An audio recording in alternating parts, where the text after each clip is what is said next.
hutun takaitaccen lokaci. Mun wata aka shanye ruwan ban magana ba.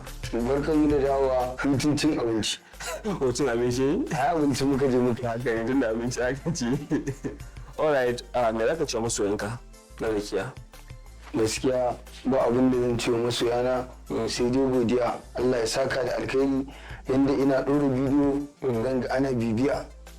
Ana mun lakin amin sharing wata ran ma ban ɗora ba akwai masu kira lafiya ba a ɗora bidiyo ba.